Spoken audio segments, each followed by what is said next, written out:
Hello, folks. I came across something today that I just want to read briefly. It's an article. I'll let it speak for itself. And without further ado, let's dive in. No church or Bible allowed by court order, November 17, 2025. Court order prevents mom from taking her daughter to church or even reading the Bible. Ava is 12 and will turn 13 in January. Her mom, Emily Bickford, has not been allowed to take her to church since December of 2024. Ava's non-custodial father hates Christianity, so he got a judge, who is a former ACLU president, to issue a custody order that is the most hostile to Christianity that I have ever seen. It forbids Ava from associating with any of her church friends or attending church or Christian events.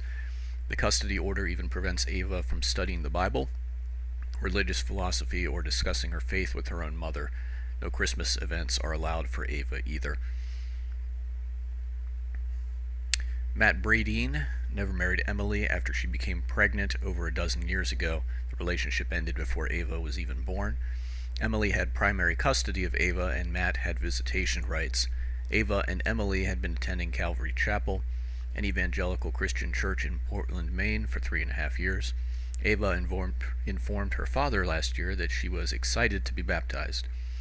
But whereas most parents would be overjoyed, Matt found an ACLU judge and flew in a Marxist former sociology professor from California to testify that Calvary Chapel and any church that believes the Bible are cults that cause psychological harm to children.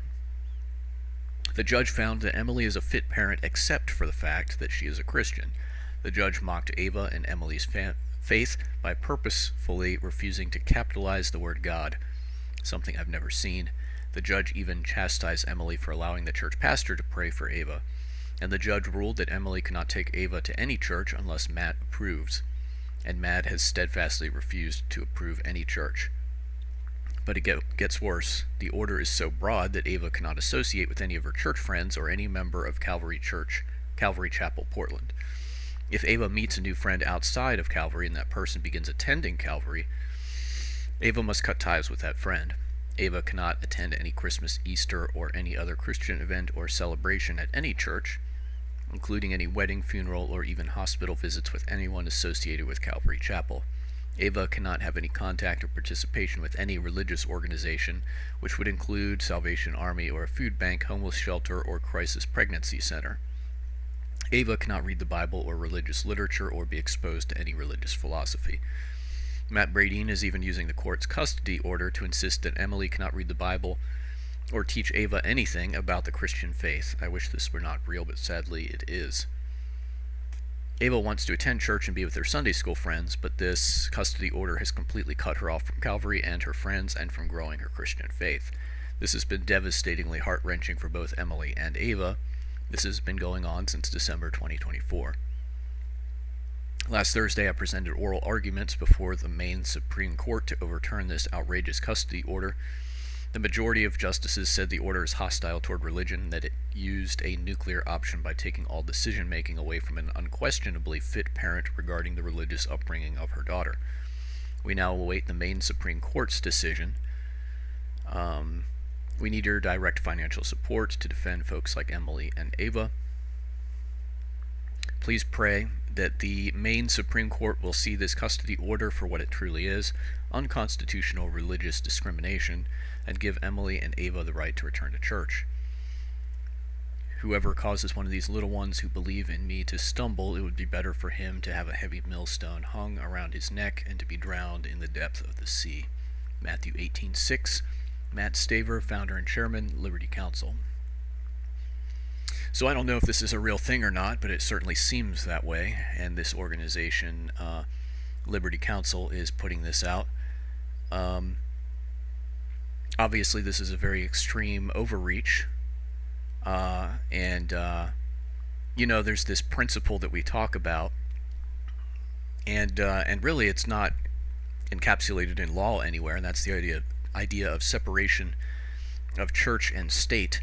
That actually came from a letter that Thomas Jefferson wrote to the Danbury Baptist Association. I think I have those details correct. And they were concerned about governmental overreach into churches and matters of faith, and he assured them that the founding documents of our country erected a wall of separation. And the wall of separation was not intended to keep people of faith out of government or to, suppress or control them. It was meant to keep government from interfering in matters of faith. The government does not have the ability to dictate these sorts of things to people. This is one of the reasons why many people groups came here to the colonies back in the day. They wanted freedom of religion. They wanted to be able to worship God according to the dictates of their own conscience. And as long as religious groups aren't doing anything blatantly illegal and obviously wicked, we should have that freedom to be able to worship God in accordance with our conscience. So this is a blatantly illegal ruling by this judge, and a terrible situation, but it does show you. So this is Portland. Not really a surprise that something like this is coming out of one of these leftist anti-God hellholes that are our inner cities. But this is, it just shows where we are in America now. Society's not going to hold together much longer. There are things going on that it's getting pretty bad. This country is on the brink, and one day we're going to go over the edge. But this is just something I wanted you to be aware of. This is where we live now. This is where it's all going. And I will say, as a believer myself, this article doesn't say one way or another, but it sounds like Emily has complied with this illegal order, and that's a real shame. She's done a disservice to her child if that's the case, because the scriptures are very clear that we ought to obey God rather than men. The scriptures are very clear that parents are commanded to raise their children in the nurture and admonition of the Lord. And obeying an illegal order of a corrupt and wicked judge over what God has told us to do, that would be a shame. So I don't really know what the situation is here, but anyway, a terrible situation, and if you think about it, consider praying or helping if you otherwise can. I just thought this was worthy of your attention, and have a good rest of your day. Bye.